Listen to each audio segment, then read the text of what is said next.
There will not be any open Q&A as part of this forum, and all questions will be asked by our panelists. Our in-person audience has agreed to remain silent throughout tonight's forum so that we might respectfully hear and understand the perspectives of all the candidates. All registered candidates were invited to tonight's forum, and the Chamber and its members appreciate those of you that are here. Candidates were allowed to sit in whatever chair they preferred. Questions have been randomly assigned based on seats, so where you sit determines which questions you will be asked. No questions are intended for any specific candidate, and the order of opening and closing statements were also determined in advance based on where a candidate chose to sit. Because of the number of candidates we have, all time limits will be enforced, and we will signal you when you have 15 seconds left, like so, and we will also ring a bell when your time is up. There you go. And if I have to, I'll interrupt you if you continue going beyond your allotted time. So each candidate will be given a 60-second opening statement, and no rebuttals will be allowed for the opening statements. Following the opening statement, candidates will be asked direct questions by members of Parker Chamber's Government Affairs Committee. And if you're asked a question, you'll have 90 seconds to answer. And it is our intention that each candidate will be asked 3 questions tonight. Each candidate has been given a rebuttal card. They're pink. I have one, and I dropped it. They're right there on your tables. So if they, after a candidate asks a question, answers a question, and they want to rebut, lift that up. I will direct who can go first if there's more than one of you, and Bryson will be grabbing the cards. You each have 3 of those. When a candidate is out of rebuttal cards, they will not have another opportunity to speak or respond until their closing statement. Candidates, please use your rebuttal cards strategically for issues and responses you deem most important. After the question section of the event, each candidate will get a 60-second closing statement. And at this time, I would like to introduce the 3 members of the Parker Chamber of Commerce's Government Affairs Committee that will be asking the questions tonight. So we have Kevin Bakewell with Paylocity, we have Michelle Schlegel with Edward Jones, and we have Justin Rayburn with Fountainhead Commercial Real Estate. All right, so let's get started. Each candidate will have 60 seconds to provide their opening remarks, and we are starting with Mike Drennan, candidate Drennan, and our first question will come from Justin. Opening statements. Okay. I'm getting ahead of myself. Mike, please go ahead. Thank you so much. Mike Drennan. I've been in Colorado for about 25 years. I've been married for 25, a father of 3 children. Been educated at the University of Missouri, Columbia for a bachelor's, went on to a master's at Washington University in St. Louis. I've studied in China as well as finance at London School of Economics. I think one of my greatest accomplishments has been lowering our mills from 41 to 29 this past year as elected president of Anthology. I'm a cross-functional leader, and I work my communication styles collaborative. So thank you so much. All right, next we'll have Mayor Toborg. Good evening, everyone, and thank you for coming out here. Mayor Jeff Toborg, and it has been an honor, truly an honor to be your mayor for the last 4 years. I have to take a moment and reflect back on 4 years ago when Josh and I were running for this seat before. Josh was in his basement, I was in my office, there was nobody together. Restaurants were shut down in Parker, kids weren't playing in parks, schools were closed, and what a difference 4 years makes. And I am really glad to say Parker has come back stronger. We've opened more businesses since the pandemic has ended. Our businesses that went through the pandemic, by which most of them survived, probably 95% of them survived through the pandemic, are stronger now today than ever. And it's all really thanks to the town of Parker's citizens for getting out there, supporting them, and encouraging them to get through. I look forward tonight to talking about business and the next phase of my mayorship and how we're going to grow Parker in economic development terms, in terms of recreation, in terms of infrastructure, but most importantly, supporting our business community and how we plan to do that. Councilman Rivero. Good evening. Is that on? Yep. Good evening, everybody. My name is Joshua Rivero. It's an honor to be here in front of you. I am a Parker kid, graduated from Ponderosa a few years ago, And I'm a small business owner here in town, Fika Coffee House. My wife and I proudly own. We've owned it for 16 years. We've been a chamber member for 14 of those 16, and just really proud to be here. A little bit about myself. I've been elected for 12 years. I ran for the first time in 2012 with the encouragement of the mayor at that time, David Cassiano, and council members Mike Wade, Josh Martin, Scott Jackson, Amy Holland, and John and I ran, and we got in 2012, and I've proudly served since then. In that role, I have been liaison to the chamber. I have chaired multiple organizations, and it is my duty, I believe, and it has been my duty to represent Parker fair and justly, and to take Parker's word out regionally. And to this day, I proudly represent Parker to the best of my ability and all of Parker. Thank you. Councilwoman Hefta. Hi, my name is Laura Hefta, and I'm currently serving on Parker Town Council. I've been an attorney for 30 years, licensed in Colorado and Illinois. I'm also a retired colonel from the United States Army Judge Advocate General's Corps. And I also have my own business here in Parker, my own law firm focusing on wills, trusts, and estates. I am married to Mark Hefta, who's a civil engineer with Chevron, and we have 2 children, John and Martin. I really have enjoyed being a servant leader the past 4 years in Parker.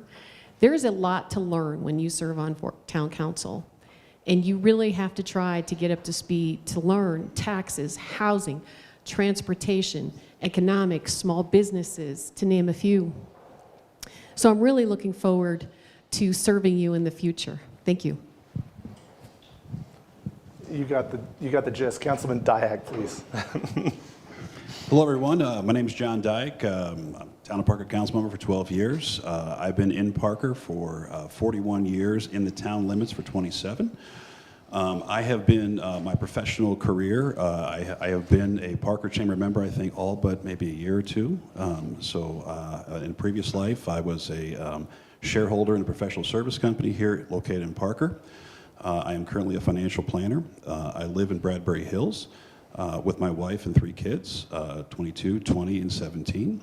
My focus is on my avenue of service. When I'm on council has been largely transportation. I've also been, I've touched many different departments such as police, economic development, parks and recreation, arts and culture, and we have an emerging aging population, so that's of importance to me. Thank you very much. And Councilman Hendricks. Hello, I'm Todd Hendricks. I'm a 20-year resident here in Parker with my wife and 2 children. My career is in IT data analytics, and I'm a current council member, and along with that, a liaison to Parker Senior Center, and also a member of the Cherry Creek Valley Rotary Club of Parker, where I'm one of the main fundraiser coordinators for Parker Brewfest, which raises funds for nonprofits. I'm running because I feel like I have more to give to Parker. 4 years ago, I don't do campaign promises, I share a vision, and this council we have before you, along in the audience, has done a lot of great things, from infrastructure to local economy, parks and rec, supporting the police, and I feel very proud of what I and the current council has accomplished, and I thank you. Thank you all. And now I was so excited about the questions that I tried to get ahead of myself. So now we're going to do questions. So our panelists are going to go through those. And as a reminder, you'll have 90 seconds to answer the question posed directly to you. And the other candidates may weigh in using their rebuttal cards. And the rebuttal is limited to 60 seconds. So please wait on me to call on you before beginning a rebuttal. So we'll get started. Justin will be asking a question of Councilman Rivera. All right, so our first question revolves around growth. Parker is growing and growing fast. With that comes a lot of worries about public safety, congestion, zoning, water, and other infrastructure. Do you think Parker is handling growth well? Why or why not? And if anything is missing in the town, and if what if anything is missing in the town's growth strategy? Absolutely. I think that's a great question. Obviously, it's the question that's on top of everybody's mind. And I think we're doing it incredibly well. We're an incredibly well planned out organization, from public works to police to all the different departments that touch what it is we're doing. We have a master plan, dated 2035 master plan, and that decides where things are going to go, that builds out our community and what it's going to look like and where the regional centers are and where the neighborhood centers are. And we're following that plan to the T. We have an 80-20 split. 80% of the homes in Parker will be single family and 20% will be multifamily. Multifamily includes for rent products and also for sale products. And that for sale products is, I'm going to come back to at the end. So we are incredibly well planned out. You'll see right now, I know it's hard, especially during election season, all the cones that are going on. But I see the cones and it actually makes me happy, and I know that sounds ghoulish, but it actually is a good thing because we are improving our streets, we're improving our intersections, we're making it more better to flow for everybody to get through. Those dollars are regional dollars that we brought down from the state, from the county, from even the federal system to reinvest back into Parker. And I think it's important to point out that our growth is directly beneficial to our community because it's the developers that build the roads. Any of you that have come down off Chambers hitting Hess Road, you can see Chambers being built over the hill down south. That's developer funded. The gentleman that is building or developing that area there, he's paying for that road. So I'm really excited. The one area that we need help in is construction of condominiums. That is the one multifamily thing that we're lacking. So we'll get there. All right, our next question will be for Councilwoman Hefta. Oh, We got a we've rebuttal. Yeah. All right, great. Can you repeat the question real quick?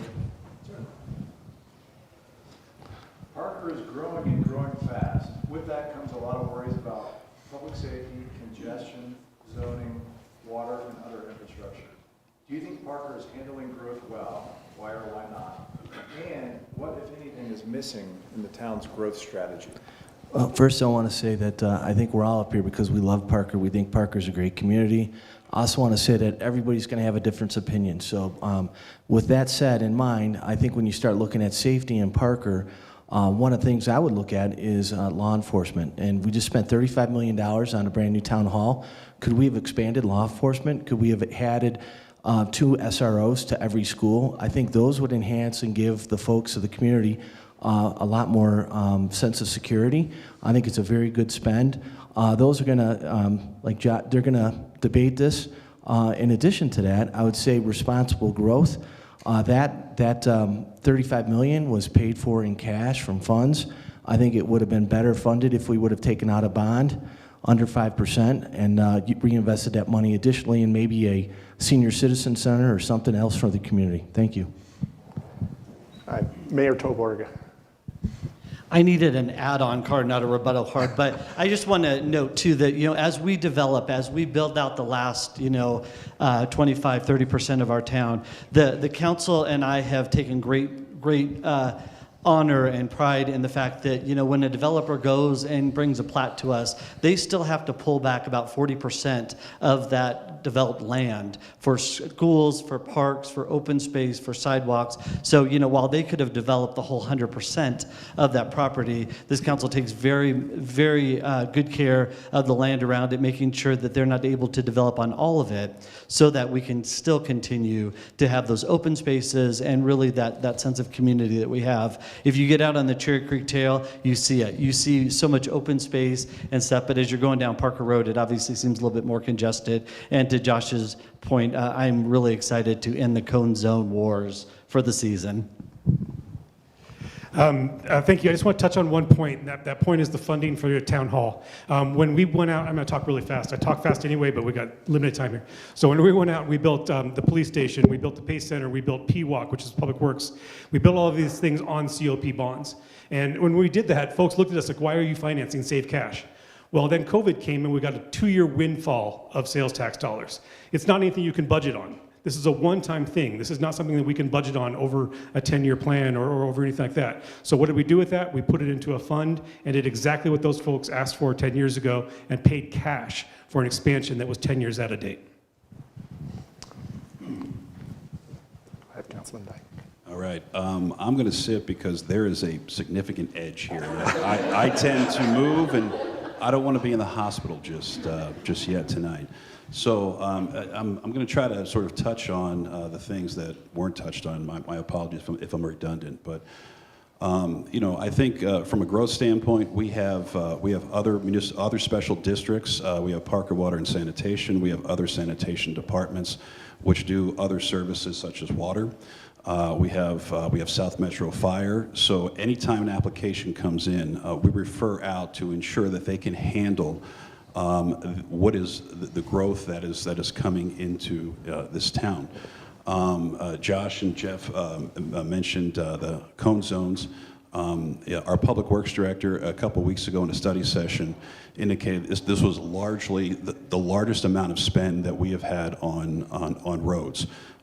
We have successfully leveraged our local dollars to get, again, as Josh said, county dollars, federal dollars, so we can improve roads for the citizens as we get to full build-out.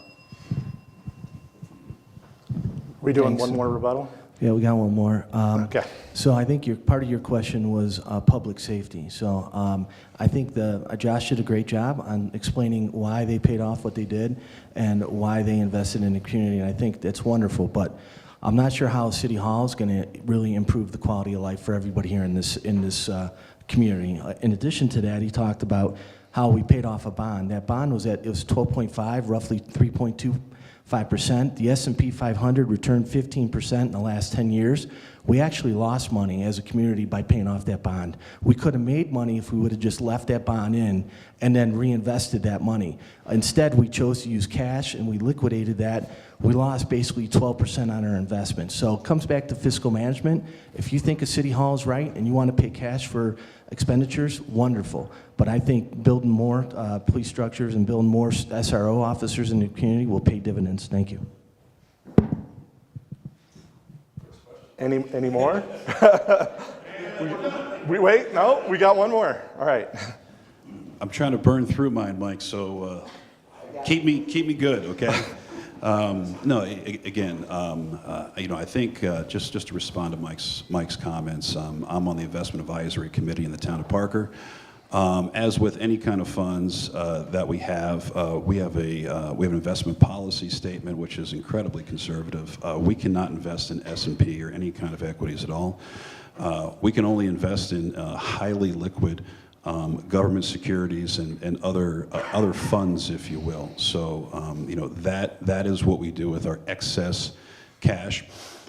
We have our budget is fund accounting. Fund accounting is incredibly different than what everybody thinks in terms of cash and accrual out there in the business world. That needs to be taken care of. So as we approach full build out, I want to leave Parker in a place where we are debt free and we don't have any imperative needs that the community needs to fully bond out. Thank you. All right, we good? All right, now we'll go to our second question from Michelle for Councilwoman Hefta. Okay, so this is a question about economic development. What is Parker doing right with regard to economic development, and what could it be doing better? Should Parker have an economic development corporation like Castle Rock and Highlands Ranch? And if so, why? Well, economic development in Parker is related to small businesses, large businesses, jobs, and providing for the community. In Parker, we have an Economic Development Council, and you can find that at parkered.com. What we are doing right in Parker, and you can watch that on the video at parkered.com, is we are doing our small businesses right. We have started so many new small businesses in this town, and you can watch those on the YouTube channel, and there's a diversity of businesses as well. So we're also engaging in expansion of those businesses, and we are bringing those businesses along in training and resources and our Parker Revolving Loan Fund as well. So if you want to start a new business in Parker, there's a revolving loan fund for that as well. We also, in Douglas County, have the Douglas County Economic Development group, and they are starting up, and they are bringing in businesses from all over the world to Douglas County, and we in Parker are also joining in that group as well. We also have the Douglas County Economic Collaborative, which our mayor sits on. And so we are doing things right in Parker with bringing new businesses, retaining jobs, creating jobs, helping our small businesses grow. And I might give a shout out to the small businesses. Thank you, small businesses, for your use of space, your nonprofit events, your public community events. You really, really work hard in Parker to provide a beautiful community for all of us. All right, Mayor Torborg. So Councilmember Hefta touched on a little bit about what we do, but we have great incentive policies here in the town of Parker for economic development. We share back taxes. We with grocery stores, we share back a portion of that. We fund some of the architecture that it takes to build. But what we need to do more, we need to be on this more global scale, on the more metro scale. So I participate in the Douglas County Economic Development Collaborative. We actually have a site selection group coming through this Friday to Parker. And these are national and international groups that are coming to see what Parker has to offer them. Just last Friday, we broke ground on a 200,000 square foot data center, first of its kind in the town of Parker, which will bring back $2.2 million in excise and franchise tax every year to us. We're entertaining an international aerospace group that will be building components for satellite parts right here in Parker. We need to build on these items. We need to not only use our incentives that we have here in the town of Parker, but we also need to look to our commissioners, to our Douglas County incentive package, because it's a whole different ballgame than what we have, and tie those together to get good, solid paying jobs here in Parker. You know, I think all the parents that I talk to, they have one goal in their life, right? They have one goal, is that their kids are healthy, happy, educated, but I think secretly everybody wants their kids to move back to Parker, to have a job where they can buy a house, raise their family in close proximity. And if you're like me, I want to live with my kids one day so they can take care of me. So, but we're doing a lot right in economic development, but we have so much further to go.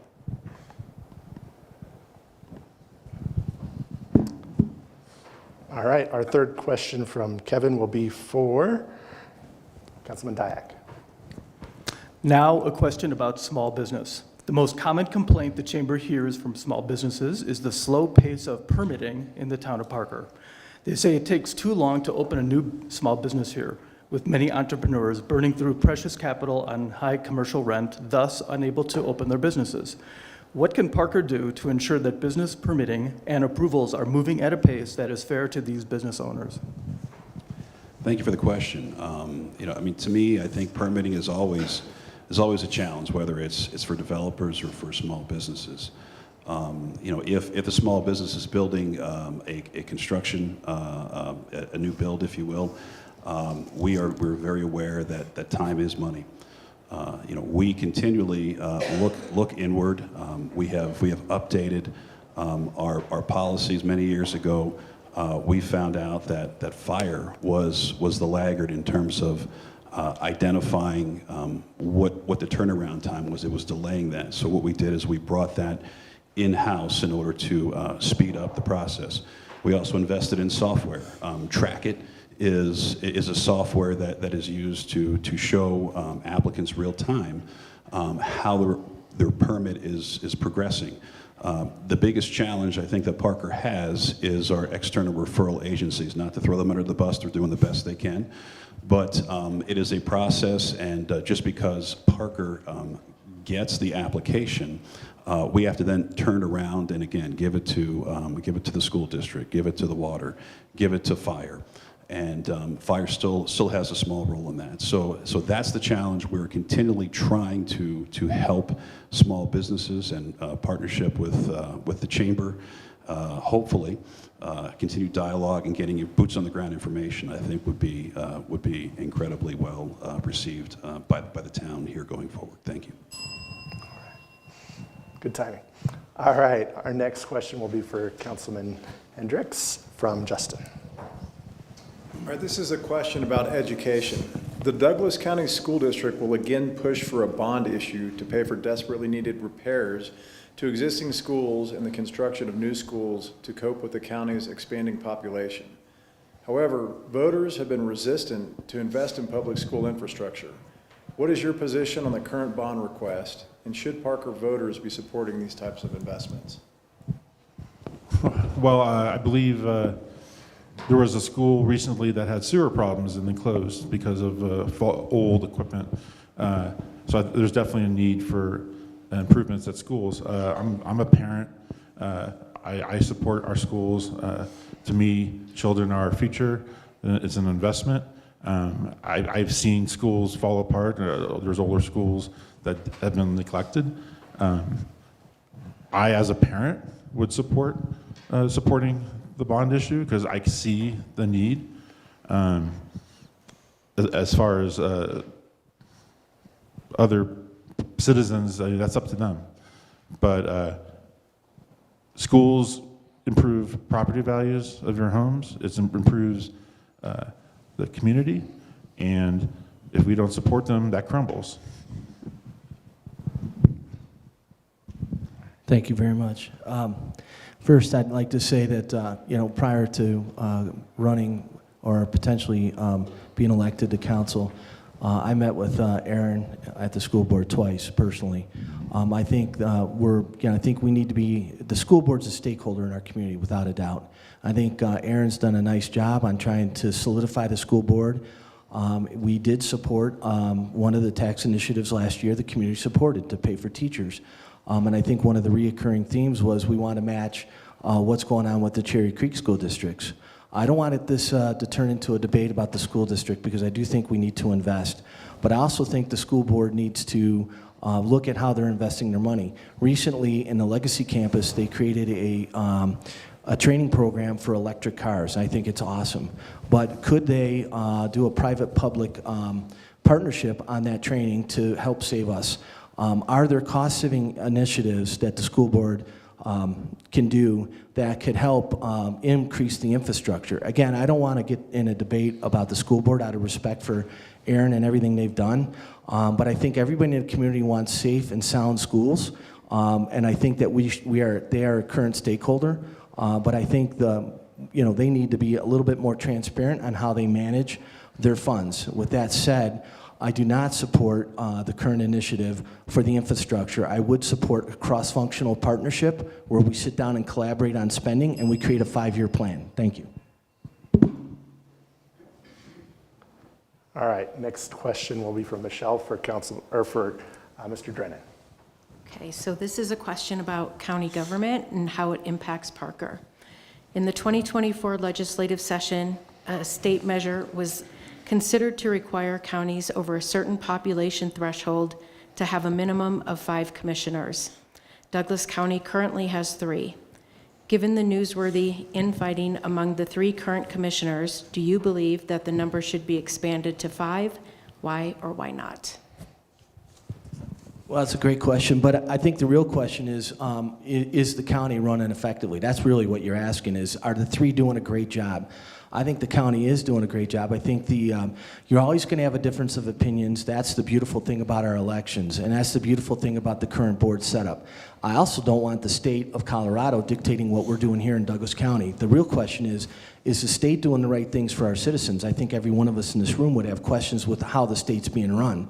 So I think the answer to that is I think 3 is fine. I think if the state wants to input or give us leadership on how to manage our community, they should first start with their own. I mean, we've got a fentanyl problem, we've got a carjacking problem, we've got a number of different issues. One is not putting 2 more commissioners on the board. So in fairness, I think the question's awesome, but I think it more goes back to how the state's being run.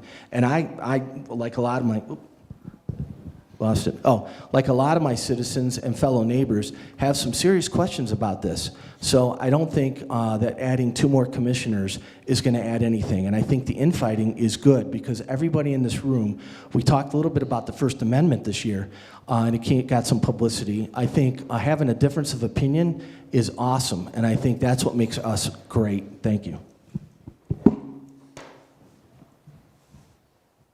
All right. Next question will be for Mayor Toborg from Kevin. The next question is about housing. The lack of attainable workforce housing is one of the most pressing issues in this state, and there is wide agreement that more housing inventory is needed, particularly in the Denver metro area. What are some specific actions the town of Parker can take to be part of the solution to the housing crunch? Thank you for that question. And you're right, housing across our state, across our country is an issue. You know, Parker is going to get hit coming in next year with the current legislation about ADUs, about the number of people that can live in a dwelling, and the inability to prohibit parking on streets. We're going to get slammed with that. What can we do as a town? It's not the proper role for Parker to do anything about that. You know, we can't, I don't feel like we should incentivize builders to come and build. I think, you know, we level the playing field and we let them in with their products. You know, I am proud to say that Tony DeSimone and the Confluence Company, who is coming in to redevelop downtown Parker, will have for sale condominium products. We have Hunter Chase out at Stroh and Crowfoot Valley that has for sale condominium projects. All over Parker, you know, there's a little smattering. But when you talk to realtors, when you talk to builders, you know, they have to take like 200,000 pictures of their condo as they build it and take out enormous insurance policies on these things just to sell, just to prove that they didn't have a defect. So where does it stand? We've got to have construction defect reform in the state that will trickle down to the town of Parker. You know, we've got the trial lawyers who have a grip on it. We've testified at the Capitol for years on this. Realtors know it, developers know it. The ones that are holding it back is the trial lawyers. Until our legislature is willing to pass construction defect laws, we're stuck. We're really stuck. All right, Councilwoman Hefta. So housing in Parker. Recently, the state legislature passed Proposition 123, which directs funding of programs to help essential workers up to 0.1% each year.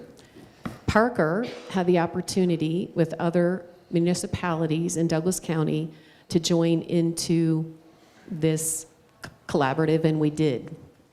We joined into it because we want to see affordable housing in Parker.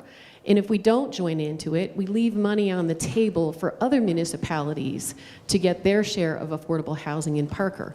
Now in Parker, we have about 1,000 units of apartments right now that are vacant. And so let me tell you about Sharon. Sharon is a person who owns a business, and she has affordable housing here in Parker. Thank you. Councilman Rivero, did you want to? No.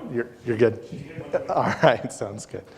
All right, so the next question is for you, Councilman Rivero, from Justin. All right, this next question is about community wellness. Since 2022, Secor Cares has seen a 220% increase in families experiencing food insecurity. Some people in Parker are struggling to make ends meet, and the burden, of help has fallen largely on the already overextended nonprofit community.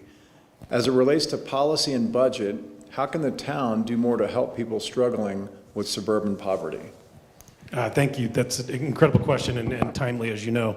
Secor and the task force and the other not-for-profits are doing an incredible job. And it's about connecting the individuals with those organizations. As far as the town is set up, we don't have a human services department. We don't have a way to interject or to help out. What we do have is the county and their human services department. And having the county seat in Castle Rock is great, it's wonderful, but to be honest, we're 17 miles away. And sometimes we get forgotten about here in the northeast corner. And what I would like to see, and what we had at one time, was a human services office in the Parker Task Force. That Parker Task Force was built with some county contributions under the promise that there would be a manned office in that building helping those folks to county services, to the exact thing that we all pay for as county citizens. But unfortunately, right now, you've got to go down to Castle Rock. Now, if you're, I'm not going to, I don't want to get sad here, but if you're having a hard time and you're trying to get through things, can you really take the time to drive down to Castle Rock? If you don't have a car, all those situations are really hard. We need regional services that are inside of our town that are provided by our county, since the 67,000 of us contribute into those services. Those services need to be represented in our town.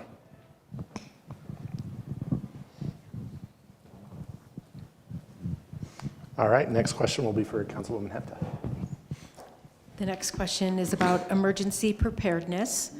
A 2022 study by the Colorado Health Institute put Douglas County in the highest risk category for wildfire exposure due to high proportions of human development near dry, undeveloped wildland. It was the only Front Range county given that designation. Given the economic devastation of the Marshall Fire in 2021, should Parker or Douglas County be doing anything proactively to mitigate the risk of wildfires? Well, thank you for asking that question. The town of Parker does have an emergency preparedness document. In fact, it's listed on the Town of Parker website. And the Town of Parker is currently updating that website. And this year, we are also hiring an emergency preparedness liaison at the Parker Police Department. We also coordinate with Douglas County for their emergency preparedness, and of course, South Metro Fire in our sheriff's office. And so the county and the town as a whole are well prepared to engage in any action needed to mitigate a wildfire, a flood, should that happen here, for the town of Parker. And the police department is chiefly responsible for that emergency preparedness agreement. So I believe that we are in great shape here in the town of Parker on this matter, and we're only going to get better on this because of the new liaison being hired and the emergency preparedness update, and also our coordination with FEMA and other federal and state agencies as well. You're ahead of me already. All right, next question is Councilman Dyack. Now back to economic development. What would it take to draw more primary employers and higher wage jobs to Parker? Or should we accept our economic profile as a bedroom community? Well, great question, and I think we've been talking about this in my 12 years and previous to that. I think, to us, the challenge is how do we get Parker out of the bedroom community syndrome? I think COVID did a really good job of showing us the light that people can work from home. I think employers, if they're not located in Parker, can have indicated to staff that they can do that. But from a Parker standpoint, I think it's challenging. Our biggest asset is E470. The primary employers, those people want accessibility. They want that ability. And with us, quite honestly, not being on I-25 or having I-25 frontage is a bit challenging at this point in time. As Mayor Toborg indicated, we have Compark area, which is being built out with a data center. There are other employer opportunities out there, Charter Communications, and a host of other smaller entities. I think that is sort of what we have to look forward to. We're slowly getting to a full build-out status, but our opportunity is E470 and that corridor that presents itself, and that is how we grow and create primary employment here in the town of Parker. All right, Mayor Toborg. So obviously in economic development, I take a different approach, right? I think we need to look at what's available out there in the market, which is why I'm going down to the site selector meeting on Friday to meet with the folks that are really choosing people and where they're going to be, right? What they say about Parker is we're educated, we've got the skills, we've got the manpower, we lack the diversity. And that's why they don't want to be here, because of that lack of diversity in our town. Because if you're coming from international or even across the country, Parker is Parker. Parker is still kind of a small hometown, which we all love. But our areas we need to focus on is high tech. We need to focus on bioscience and leverage Sky Ridge and Parker Adventist. And we certainly need to focus on any of those little small businesses that grow into big businesses, such as aerospace, that starts out small with 100, gets to 1,000, gets to 10,000 in any of our Compark areas. Parker has a lot to give. We still have a lot of land up in Compark area, around Meridian, that area that we can still come in on. All right, next question will be for Councilman Hendricks. All right, now a question about inclusion. The Chamber's new strategic plan specifically sets goals around engaging with minority-owned businesses. What do you think the council and the town should do to proactively engage and address the issues facing diversely owned small businesses? Well, I think it's working with partners like the Chamber or the DBA, working with them to reach out to these small businesses and see what they need. I know this is a different question for me. I'm stumbled here. I think Parker is a welcoming town, and we support our small mom and pop businesses, and I don't see that changing. And so really, again, just working with partners to help bring them in and spread the word and let them help their businesses grow as a community as a whole. Thank you.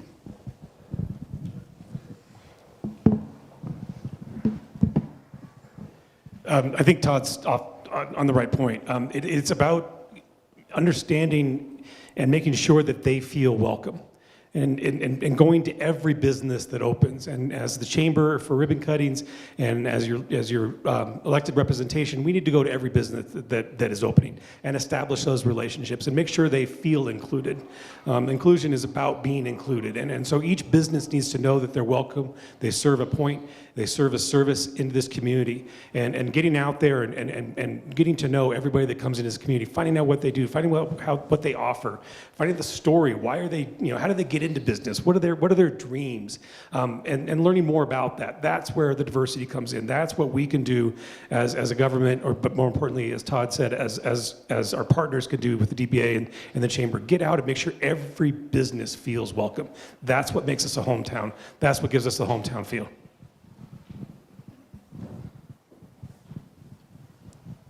All right. Next question will be for Mr. Drennan. Concerning transportation and infrastructure, Parker Road is indisputably the town's primary commercial artery. What should Parker Road look like in 10 years, and what should the town of Parker be doing now to shape it? That's a great question. Before I get to that, we'll talk about infrastructure. We talked a little bit about E470 and the connectivity to the community. I think E470 is great. It's a vital part of this state, but I'm just going to tell you, it chaps my ass having to pay for a toll road that's on our land. So I appreciate John's comments on that. As far as Parker Road goes, I'll get to that in a minute. We talked about we talked about the community and human outreach and resources in the community. I know that we couldn't invest the $12.5 million in the S&P 500, but we certainly could have kept a low interest rate, took that 12.5, we could have invested into some other infrastructures in the community. Parker Pantry is a resource. It is in Parker, and those struggling families only are allowed 12 times a year to get food. After that, you're shit out of luck. You got to go someplace else. So I think we've got to take care of that. As far as Parker Road goes, it's only going to get busier, and I think the town has done a good job on putting more roads to try and ease the infrastructure in the community. But I think it's just one of those issues that as we grow, the congestion is going to grow on Parker Road. Sorry, thank you.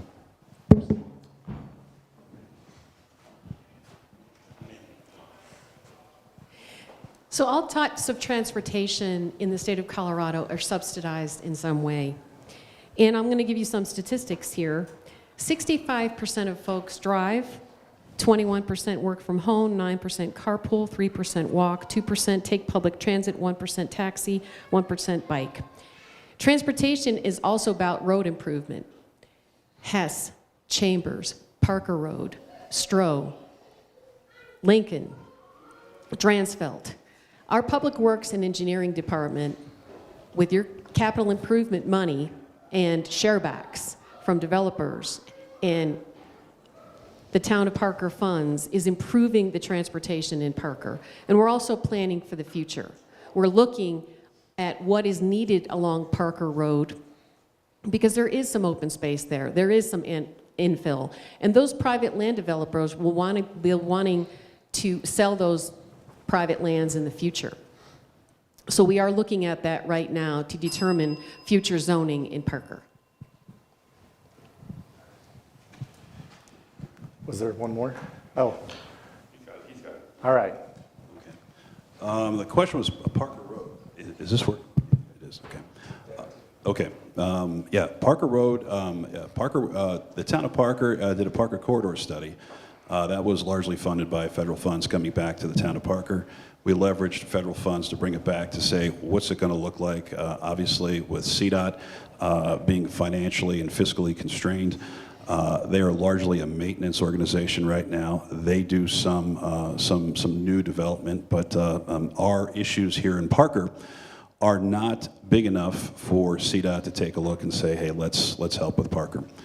We have had to spend millions of town dollars that we collect to improve Parker Road because our citizens need to be safe, our citizens need accessibility, and that is what we're looking to do. We're looking to build a better Parker Road in spite of the person who owns that, which is CDOT. Thank you.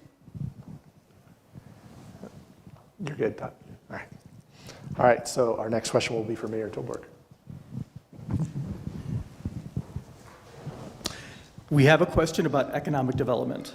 The Town of Parker's Master Plan 2035 notes a lack of light industrial and flexible space for small businesses that provide products and services for local, regional, and sometimes international markets. It's been 10 years since the master plan was adopted in 2014, but there has been little or no progress in creating more of this light industrial space. Should the town of Parker be doing more to create more places for light industrial businesses? That's a great question. And TJ, I was going to ask, if we donate to the foundation, can we buy more rebuttal cards at the end? It's a good one.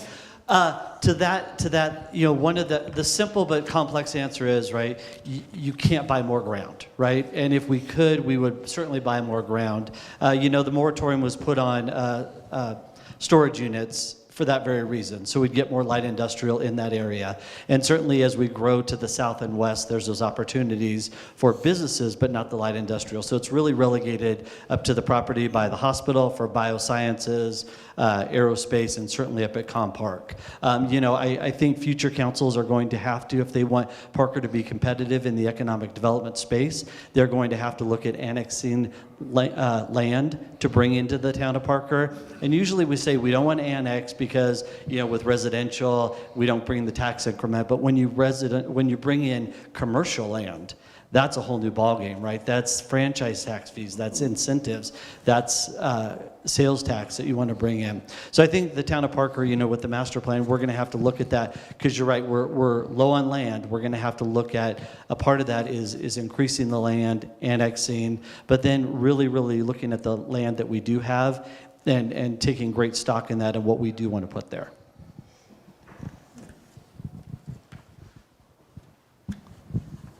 All right, because I want to switch it up, we're not going to go to Josh. We're going to actually go back to Todd. And next question will come from Justin. Again, this subject is on growth. Development in Parker, in downtown Parker over the next several years is going to mean huge traffic problems for those using Main Street as a transportation artery. The construction might also be a deterrent to those who currently access downtown for shopping, services, and entertainment. What should the town be doing in the short and in the long term to lessen the conflict between commuters, shoppers, and construction? In the short term, just to educate the public about the future construction that's happening. It's currently being will be done in phases to minimize the impact of that. But I have faith in our traffic department.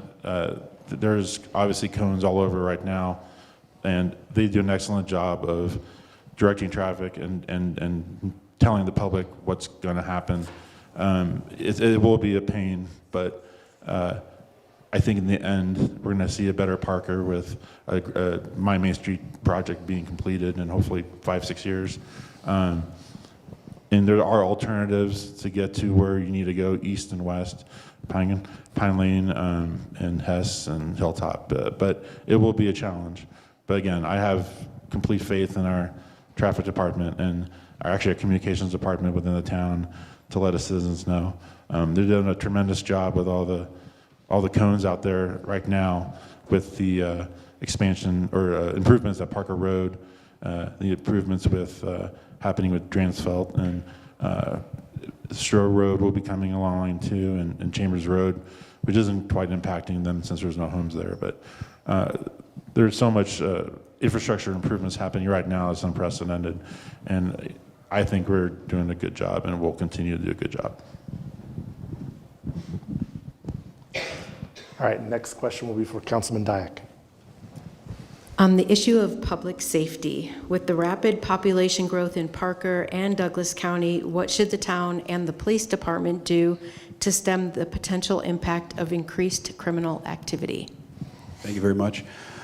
Ever since I've been here and beyond, public safety is one of the hallmarks that Douglas County and Parker has offered to the community. We have traditionally have had a safe environment. The answer, quite honestly, is to fund the police. That is what you have to do. We have budget meetings, and that is one of those primary questions. What do you need, police, in order to make us safe? Everybody in Parker has come here, and the expectation is they are in a safe environment, and it's up to us as council members. It's our duty to follow through on that. So, to me, quite honestly, the answer is to fund the police, interact with the police, identify what they need. If you talk to our police are very collaborative with the sheriff and with other departments. When there is a need, we respond here in Parker. The Aurora Theater shootings, one of the hallmark photos of that was a Parker police car being there, as well as every other police organization here in the region. So fund the police is the answer.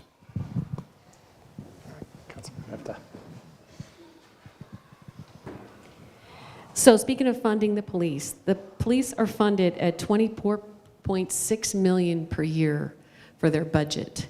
And under the direction and leadership of Chief Serapis, we have held the standard for hiring police officers in our town. Our police officers are highly trained. You can go to the Town of Parker website for police, and you can look at their public reports. You can look at no bias policing, no chokeholds, and we also have excellent community teams that go into our schools, and we've also funded those as well. Overall, a town has to seek to manage and address issues of public safety. Towns can't eliminate crime, but they can seek to address them by creating excellent policy, funding their police departments, and having outstanding training for their police departments. And we have an excellent police department in the town of Parker. Yeah, just this morning, actually, I attended a coffee with a cop, which is a community outreach to the citizens of Parker. And I can tell you that our police department is one of the finest in the country. And I can also tell you that this council backs the police, and you can ask any officer that what their feelings are on that. We make sure they're properly funded. We make sure we listen to them. When I first joined council, I think it was 4 of us, we passed a insurance policy, $25,000 insurance policy to help them in case some frivolous lawsuit was given to them, to give them a cushion that they otherwise wouldn't have. And I believe we're one of the few municipalities that have that. This council wants to also make sure that they're highly compensated and have terrific benefits, because unfortunately, different towns and cities are poaching officers, and we have to be competitive. But this council, I can tell you, we back them, and they know it, and I'm very proud of our department. Thank you.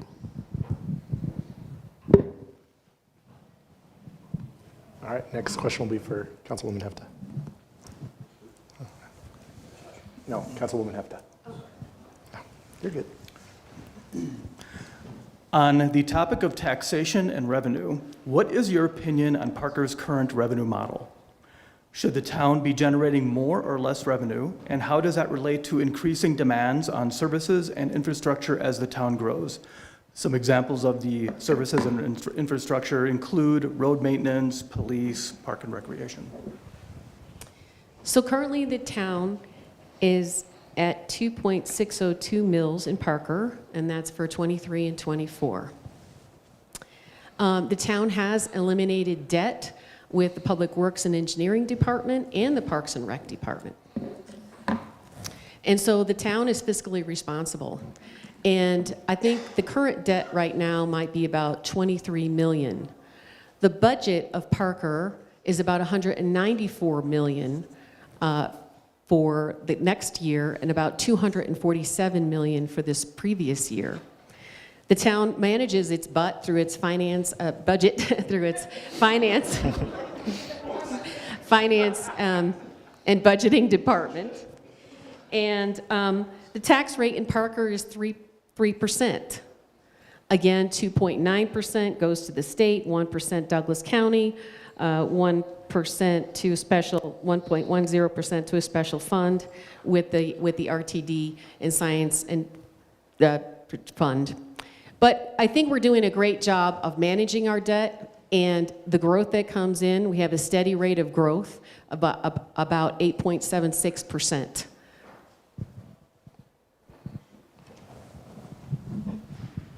Yeah, I think right now we're at a good spot, though I would say RTD is kind of a bugaboo with me. We give them in the district roughly 17 million, but we get a fraction of the service, maybe not even a million. The model just doesn't work. It's just 2 bus lines and the demand is not there. So that 1% sales tax that RTD gets, in my mind, is just doesn't fit here. And we tried twice as a council to get out of RTD, but it's somewhat impossible given the demographics at the state capital. However, I do think transportation is important, and a different kind of model, like a shuttle service, kind of like what Lone Tree has, Lone Tree Links, to get people to the light rail or whatever, hopefully will cost less, and I don't think would need a 1% sales tax. Getting out of that Roach Motel might be difficult, but that's where I feel. Thank you. All right. Our next question will be for Councilman Rivera. This question is about Parker's workforce. Advent Health Parker has been vocal about the challenges it faces recruiting and retaining skilled healthcare workers. With other healthcare employers like Kaiser and Health One expanding their operations here, what should we be doing to support the ability for healthcare workers to build careers in Parker? Great question. And for me, this comes to housing, plain and simple. You have an incredible community that is expensive to live in. And the reason that we're expensive to live in is because we lack 2 pieces of the pie. We lack aging homes for those above 55, but more importantly, we lack condominiums. And we touched on this earlier. And when you lack condominiums, what happens is you have people that stay in the rental market too long. They should be working towards, starting working towards equity building and whatnot, but they stay in the rental market. Well, that inflates the rents. And those that are starting their lives out can't afford to live in their hometown. At the same time, you have folks that enter the housing market too soon, and that makes those individuals house poor, as you say, so they can't afford to participate in their community activities and whatnot. So when you don't have a wide variety of housing situations for the workforce at all different levels, when you're missing that middle gap, you don't get those folks that are starting out. You don't get that young workforce. You don't get the nurses. You don't get the firefighters. You don't get the folks that are just starting on their journey. We have plenty of homes for professionals. We need homes for the folks in the younger years that are just starting their journey into equity. That answer is construction defects, and that can only be answered at the state capitol. And I will testify every single year down at the state capitol, as I did last year. You'll see I have the support of the Home Builders Association because I am so adamant down there that you guys need to fix construction defects because you are killing Colorado. And now you're coming out with regulation to fix it, and you cannot deregulate through regulation. Can I ask a procedural question? Yes. How many questions do we have left? Because I'm budgeting my... You've got 2 questions left. So you could use one here. The next question you might not want to, but we'll see. And all right, we'll move on to the next one, and it's for Mayor Toborg. Okay. so another question about housing. There are a lot of single-family homes and apartment complexes in and around Parker. What should the town of Parker be doing to encourage more diversity of housing solutions, particularly with regard to condos, duplexes, accessory dwellings, affordable senior housing, and other creative housing options? Can I say what he said? But, you know, in all seriousness, and it is a really serious problem, right? The construction defect laws have hamstrung us. You know, I don't know what Parker's going to be able to do now that the state legislature has taken away the municipality's exemption for ADUs. You know, we could be having ADUs all across Parker in backyards, over garages, et cetera. You know, there are some builders that are building out in Looking Glass and Tentera that are going to be offering that now that it's available. So more of a multi-generational family aspect.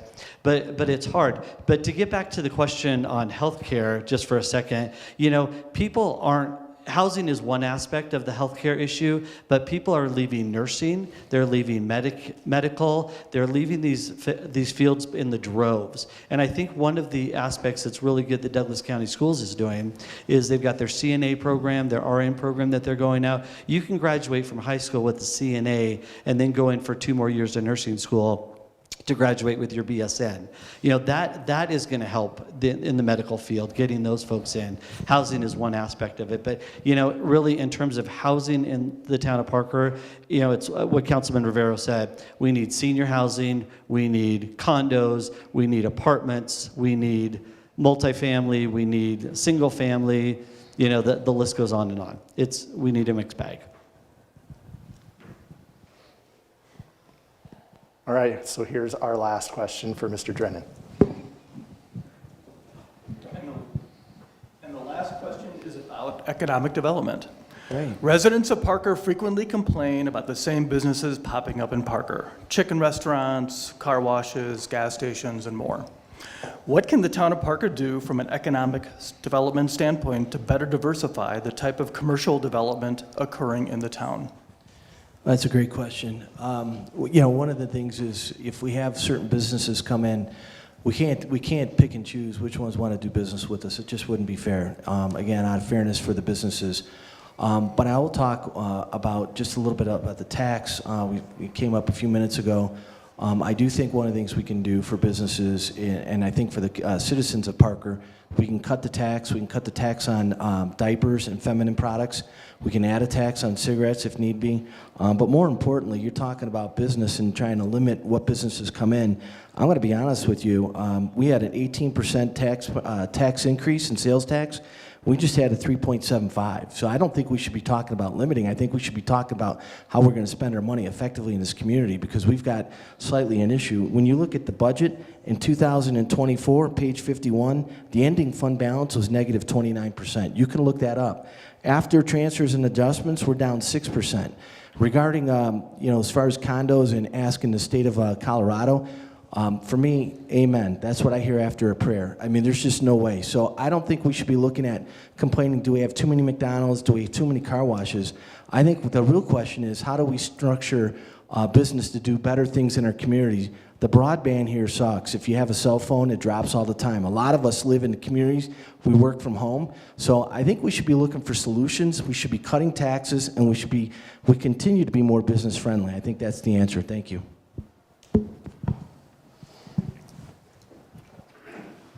To the question about the businesses, all businesses are important to Parker. We garner 75% of our revenue in our budget, which, by point, must be balanced. That's the law. We can't print money. We can't run deficits. That doesn't happen. So there's page 51 is just the middle of the budget. Get to the end. And so what we need to do is ensure that we have many different kinds of businesses. And I want to remind folks that as much as they don't like the chains employ the same kids that the mom and pops do.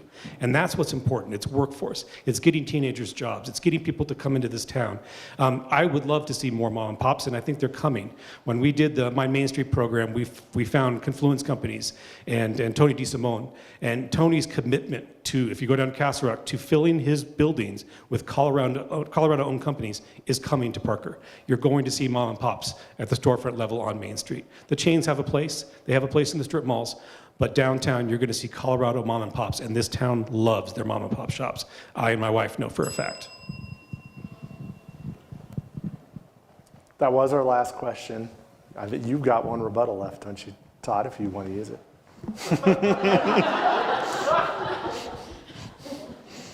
I agree with Josh. You're going to drop the mic. All right, thank you all. All right, now we're going to go into our closing remarks. Candidates will have 60 seconds, and we are going to begin with Councilman Dyack. Thank you. Again, John Dyack, 41-year Parker resident. I love my community, and as a spreadsheet introvert guy, I never in a million years thought I would be on this stage 12 years into a civic commitment.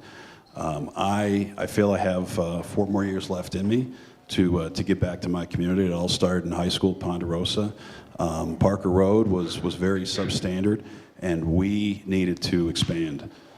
So the community rallied and got Governor Romer at that time to expand. So to me, everything is started there and moved forward. I give Parker my leadership ability. Again, I've been past chair at DRCOG, current board chair of E470. I just would like to serve my community for 4 more years. Thank you.